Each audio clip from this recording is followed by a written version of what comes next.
हमारे जो भाजपा के उम्मीदवार हैं मेरे पैर पकड़ के कहते थे कि दीदी आप मेरी बहन हो,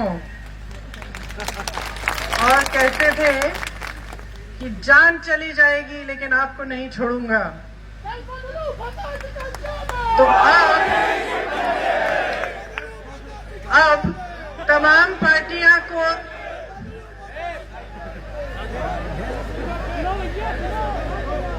और एक बार जब 2017 का गठबंधन हुआ था तो अखिलेश यादव जी से बात करते हुए उन्होंने मुझे कहा था इनके बारे में, देख लेना आपको भी छोड़ेगा।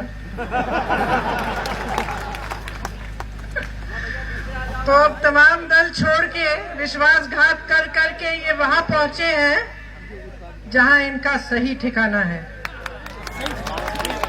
जहां झूठ की राजनीति चलती है, दुष्प्रचार की राजनीति चलती है और पैसे की राजनीति चलती है।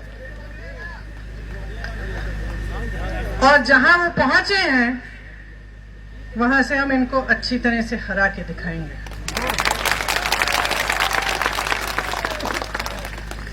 इस चुनाव में मुद्दों की कोई कमी नहीं है, तमाम मुद्दे आपके सामने हैं। जितने वचन इन्होंने 2014 में किए, एक वचन इन्होंने पूरा नहीं किया। भाजपा की जब सरकार बनी थी इन्होंने 15 लाख बोले थे, 15 लाख एक भी खाते में नहीं मिले। आपने खुद सुना कि इनके राष्ट्र अध्यक्ष ने कहा कि ये चुनावी जुमला था। इन्होंने कहा था कि हर साल, 5 सालों में नहीं, हर साल 2 करोड़ नौकरियां दिलवाएंगे। क्या हुआ? 5 सालों में 50 लाख नौकरियां घटा दी इन्होंने। इन्होंने कहा था किसानों की आय दुगनी होगी। किसान की क्या हालात है? सही कहा आपने, जानवर चरे जाते हैं सब। और जानवर को क्या कहे थे वो मैं नहीं कहूंगी, क्योंकि जहां जहां मैं गई हूं जानवरों का नाम क्या रखा है आपने वो भी मैं सुन के आई हूं। मोदी अमित शाह। आवारा पशु की वजह से किसान परेशान है। 5 सालों में इन्होंने कुछ किया नहीं इस समस्या के बारे में। 2-3 दिन पहले किसी ने मुझे बताया कि मुख्यमंत्री जी ने यह ऐलान किया है कि आवारा पशु पकड़े जाएं और जेलों में डाले जाएं। मैं हैरान हुई, मैंने कहा ये क्या बात हुई? मैं तो हंसने लगी, मैं सोच रही थी मजाक है, लेकिन असलियत है कि उन्होंने कहा है कि आवारा पशुओं को इकट्ठे करो और जो जहां जेल में जहां जगह होती है खुली वहां डाल दो इनको। क्यों? क्योंकि चुनाव आ रहा है। इससे पहले नहीं सोचा कि किसान किस तरह से प्रताड़ित था, पूरी रात बैठता था अपनी खेतों की चौकीदारी करने, तब तो कोई चौकीदार नहीं आया उसे बचाने। 5 सालों से जो किसान भुगत रहा है, इससे बड़ा मुद्दा और इससे बड़ी शर्म की बात इस देश में नहीं है।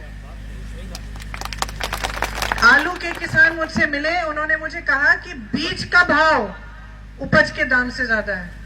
मतलब कि जितने का उसने बीज खरीदा उतने का वो अपनी उपज नहीं बेच पाया। ये स्थिति है आज। खाद नहीं मिलती, बीज नहीं मिलते समय पे, और बड़े बड़े ऐलान किए जाते हैं कि किसानों की आमदनी बढ़ गई है, किसान आगे बढ़ गया है। जबकि जब किसान के कर्ज माफ करने की बात होती है तो ये लोग कांग्रेस का मजाक करते हैं, कहते हैं कि पैसे नहीं है।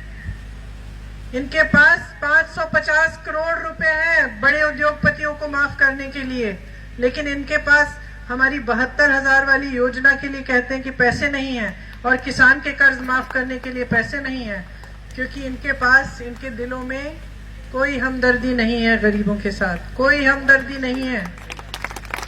ये वो पार्टी है जिसके मुख्यमंत्री जब दलितों के घर जाते हैं तो पहले उनके हाथ मुंह पुछवाते हैं, धुलवाते हैं। ये वो विचारधारा है, और ये वो विचारधारा है जो लोकतंत्र का आदर नहीं करती। किसान प्रताड़ित है, नौजवान को रोजगार नहीं मिला, महिला असुरक्षित है, उत्तर प्रदेश में ये हालात है कि चाहे आंगनवाड़ी की महिलाएं हैं, चाहे आशा बहू हैं, चाहे शिक्षा मित्र हैं, चाहे आपके सरकारी कर्मचारी हैं, जिसको देखो प्रताड़ित है।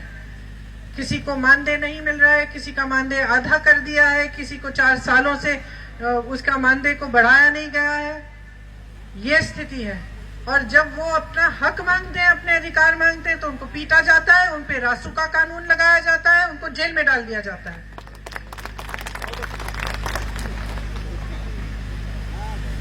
मनरेगा को देखिए, कांग्रेस के समय क्या था मनरेगा। कल मैं केरला से आई। केरला में मुझे एक आदिवासी लड़की मिली जिसने अपनी यूपीएससी पास की है। तो उसने मुझे बताया, अब उनकी माताजी खड़ी थी, माताजी से परिचय करवाया और कहा कि जो भी हूं मैं इनकी वजह से हूं, क्योंकि दीदी आपको मालूम है कि मुझे इन्होंने सिर्फ मनरेगा के पैसों से पढ़ाया। और वो पहली आदिवासी महिला है जिसने केरला में अपनी यूपीएससी पास की है। तो आप सोचिए कि मनरेगा क्या था और मनरेगा को आज क्या बना दिया है। आज स्थिति ये है, मनरेगा में आप काम मजदूरी करेंगे, आपको 6 महीनों के लिए पैसे नहीं मिलेंगे। आज स्थिति ये है कि मनरेगा के तमाम काम जो मजदूरी से होने चाहिए वो जेसीबी से हो रहे हैं ठेकेदारों द्वारा।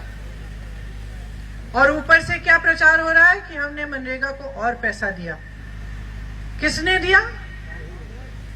कांग्रेस ने दिया।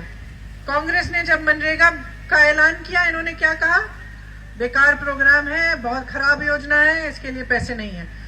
सरकार में आए, पता चला अच्छी योजना है, लेकिन पब्लिक सोचती है कि ये कांग्रेस की योजना है। ऊपर से हम कह देते हैं कि हम पैसे डाल रहे हैं, अंदर से इस योजना को खत्म कर दो। फिर एक तरफ आपके पास ये सब मुद्दे हैं, फिर दूसरी तरफ कांग्रेस का घोषणा पत्र है। पढ़ा है आपने?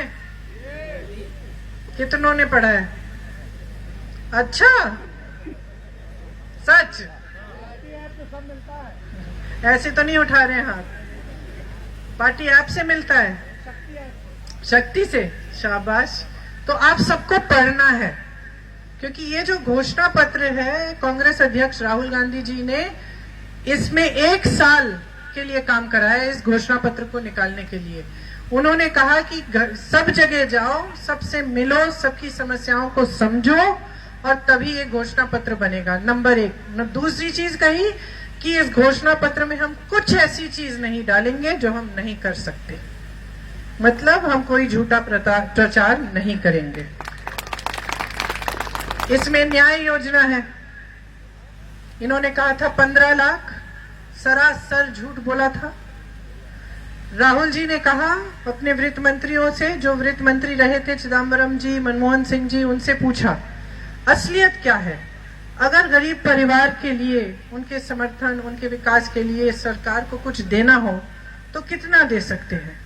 तो सारा तमाम सोच के समझ के उन्होंने कहा 72,000 रुपए सालाना सरकार दे सकती है। तो जो न्याय योजना है वो एक ऐसी योजना है जिससे बहुत लोगों का फायदा होगा और जिसको कांग्रेस करके दिखाएगी। इसको घर घर ले जाइए, ये बात घर घर ले जाइए कि अगर कांग्रेस सरकार में आएगी तो स्वास्थ्य की सुविधा जो है, सरकारी अस्पतालों में जांच और इलाज की सुविधा आपको मुफ्त मिलेगी। ये बात आप घर घर ले जाइए कि 12वीं तक सरकारी पाठशालाओं में शिक्षा मुफ्त मिलेगी।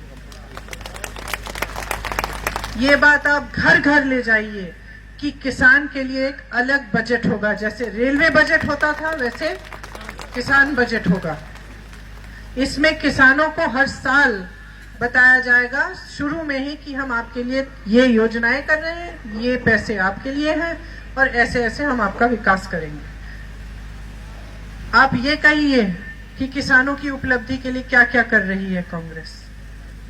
आप ये कहिए कि कांग्रेस पार्टी ने जब घोषणा की कि किसान के कर्ज माफ करेगी, तो मात्र 2-3 दिन में सरकार आते ही मध्य प्रदेश, राजस्थान और छत्तीसगढ़ में कर्ज माफ होने शुरू हो गए। आप समानता की बात करिए, संविधान की बात करिए, संस्थाओं की बात करिए, लोकतंत्र की बात करिए।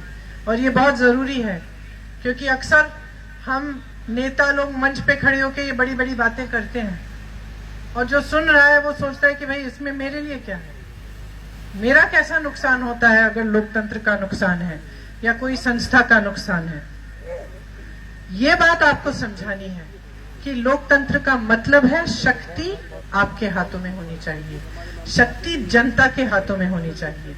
ये सौदेबाजी वाली राजनीति बंद, ये राजनीति जिसमें नेता सोचे कि वो जनता से बड़े हैं बंद, ये राजनीति जिसमें सिर्फ आप एक नेता का चेहरा देखें, जहां भी जाएं उन्हीं का चेहरा देखें, आप चाहे रेलगाड़ी में जाएं टिफिन पे उनका चेहरा, होर्डिंग पे उनका चेहरा, टीवी में उनका चेहरा, अखबारों में उनका चेहरा,